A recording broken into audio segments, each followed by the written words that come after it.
Hello everybody, it's Julia here from the Highly Sensitive Tarot. I'm here today really to follow on from the video I did a week or two ago called 6 easy things, 6 tools that can help you to know yourself. And I thought, following on from that really, that it would be nice to have a look at some of my books that I've read over the years that have really made an impact on me and really helped me in various ways.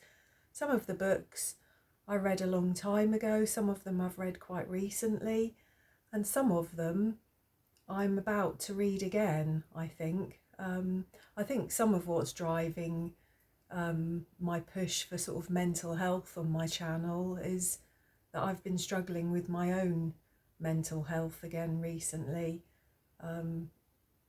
I think it's a lot of things, to be honest. It's mainly, I think, having a very bright and active mind, although an ill-disciplined mind, but a very bright and active mind, but having a body that is full of fatigue and pain with fibromyalgia, and I think that's been getting me down really, because there's, as I'm sure you can imagine, there's a great deal of frustration involved in that situation.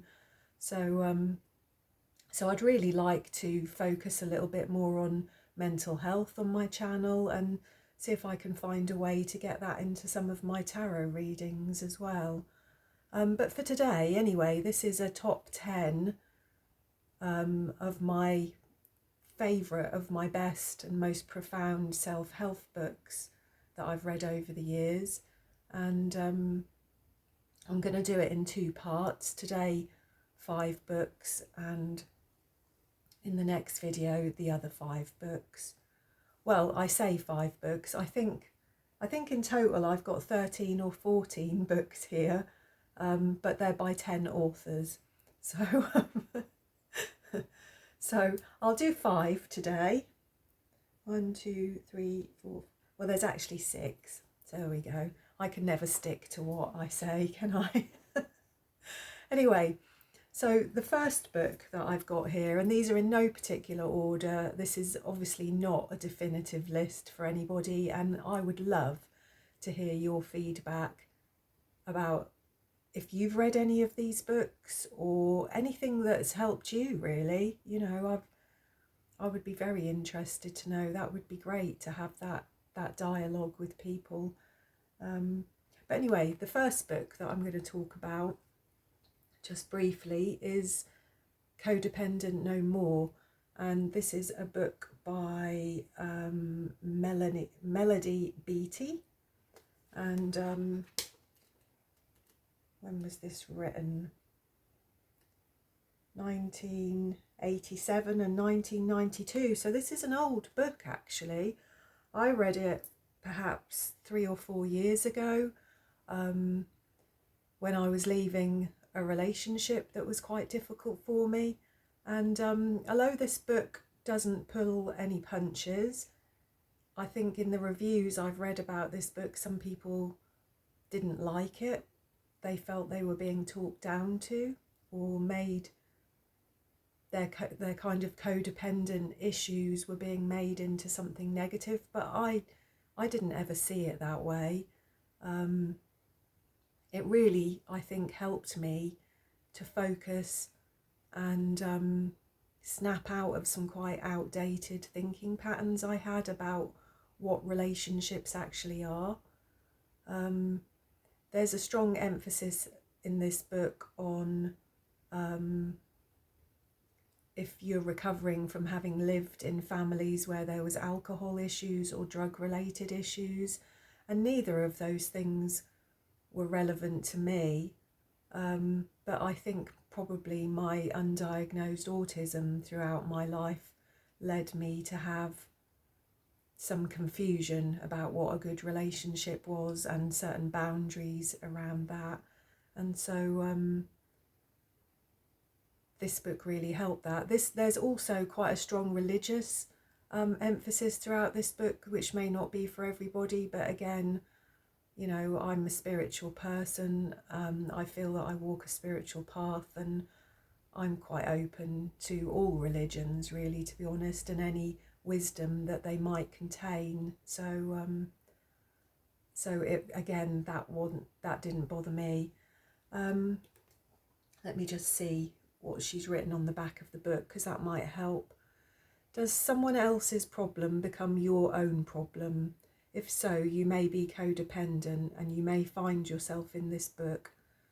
The healing touchstone of millions, this modern classic by one of America's best loved and most inspirational authors, holds the key to understanding codependency and unlocking its negative hold on your life. There's life stories here, there's personal reflections, exercises, self-help tests. She's written several other books like Beyond Codependency, The Language of Letting Go, 52 Weeks of Conscious Contact, The Grief Club. So I think this is a brilliant book if you are finding yourself struggling with codependency in any of your relationships, really. I think in my last video, the 6 self-help tools that you could use to know yourself, I talked about attachment styles and a test that you can do for that, a little sort of self-quiz. And I think if you're scoring sort of insecure or avoidant or fearfully avoidant or anything like that within that test, then perhaps this book might be for you. So there we go. The second book is The Body Keeps the Score, and this book was written by Bessel van der Kolk, and I've probably murdered the pronunciation of his name. This book was written in 2014. I'll read you the back of the book. The effects of trauma can be devastating for sufferers, their families, and future generations. Here, one of the world's experts on traumatic stress offers a bold new paradigm for treatment, moving away from standard talking and drug therapies and towards an alternative approach that heals your mind, body, and brain. This, again, is not an easy read by any means. There's actually a small section in this book where he talks about the research and the history of the psychology of trauma, and there's a little description of some animal experiments, I think with dogs, about electrocuting dogs and their reaction to that trauma, and that was nearly enough for me to put this book down and not read it, to be honest. But I think if you're aware of that and you avoid that bit of the book, there is so much wisdom in this book, there's so much information, there's so much that can help you to get in touch with the trauma that you may have suffered in your life on a very different level.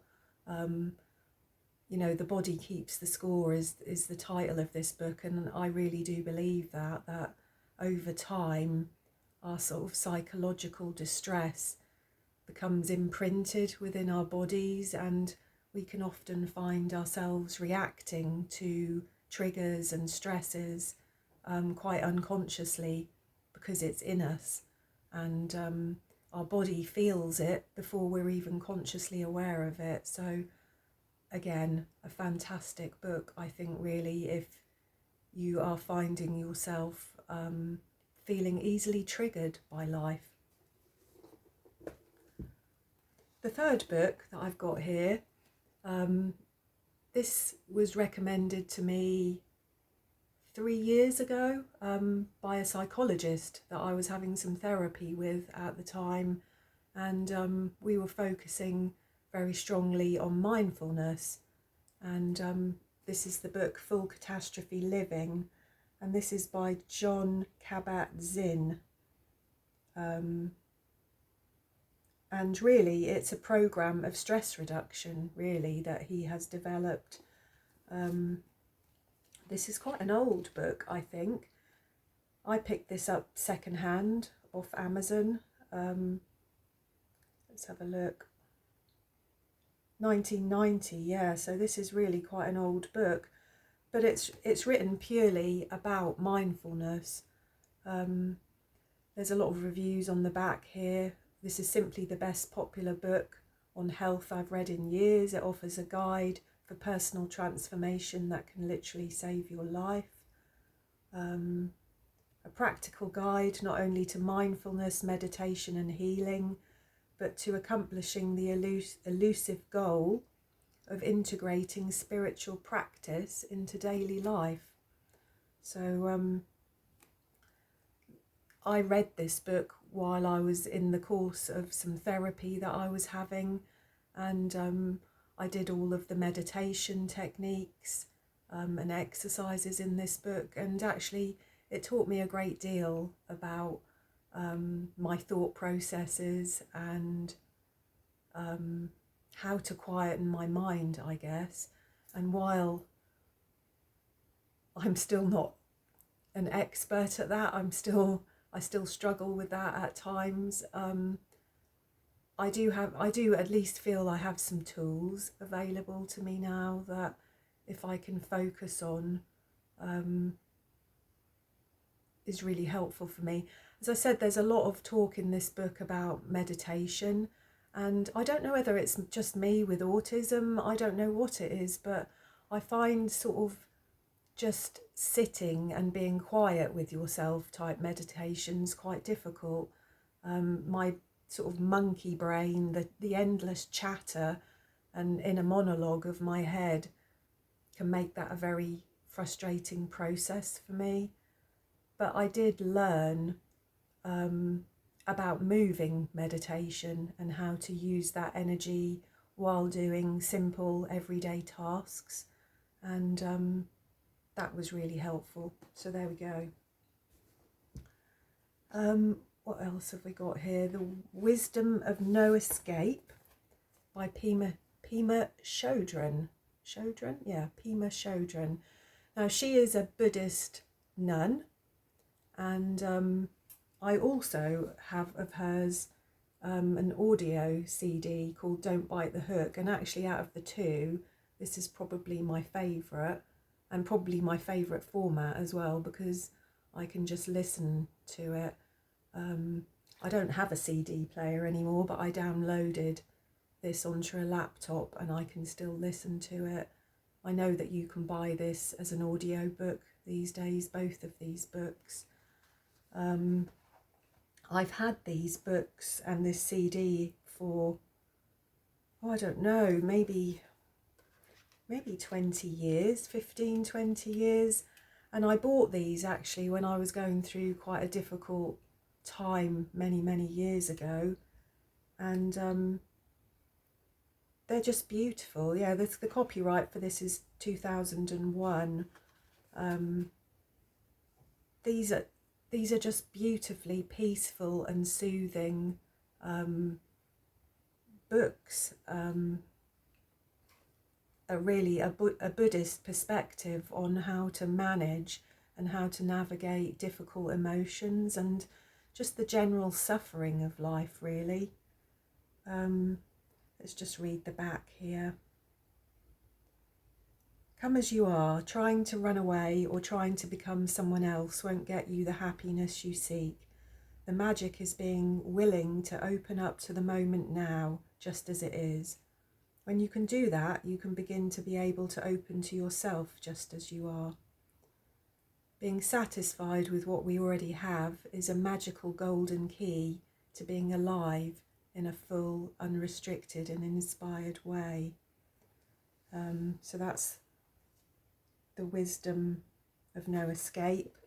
And then Don't Bite the Hook, which, as I said, I think this really is fantastic, actually, this, for dealing especially with frustration and anger. She's got here, life has a way of provoking us with traffic jams, computer malfunctions, emotionally distant partners, crying children, and before we know it, we're upset. We feel terrible, and then we end up saying and doing things that only make matters worse. But it doesn't have to be that way. It is possible to relate constructively to the inevitable shocks, losses, and frustrations of life. And she explains it's not biting the hook of our habitual responses to life. So within this talk here, this is about staying centered in the midst of difficulty, how to improve stressful relationships, how to step out of the downward spiral of self-hatred, and how to awaken compassion for ourselves and for others. So I really can't recommend either of these. I think she's written several other books as well. So that's Pema Chodron. I can't recommend her highly enough, to be honest. And then the last book that I've got to talk about in part 1 here today is Anger. And this is another Buddhist perspective on difficult emotions. And I know I'm going to murder his name. His name is Thich Nhat Hanh. Thich Nhat Hanh. There we go, look. You can see that there, that is his name. And this is a Buddhist monk, a Nobel Peace Prize nominee.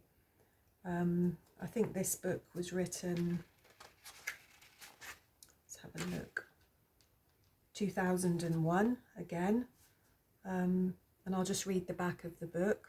The Buddha taught the 3 states of mind are the source of all our unhappiness, and that is ignorance, obsessive desire, and anger. All are equally difficult, but in one instant of anger, lives can be ruined and our spiritual development destroyed. Anger is one of the most powerful emotions and one of the hardest to change. So here, this is not a practical book by any means. These kind of Buddhist type books are not practical in themselves, certainly not in the way of full catastrophe living, in the way that is. But there's a beautiful, soothing and comforting sort of perspective here on taking care of yourself and taking care of your emotions. He suggests that we look after our difficult emotions as if we would look after a crying baby, by picking it up, talking to it gently, being kind, trying to find out what's making the baby cry.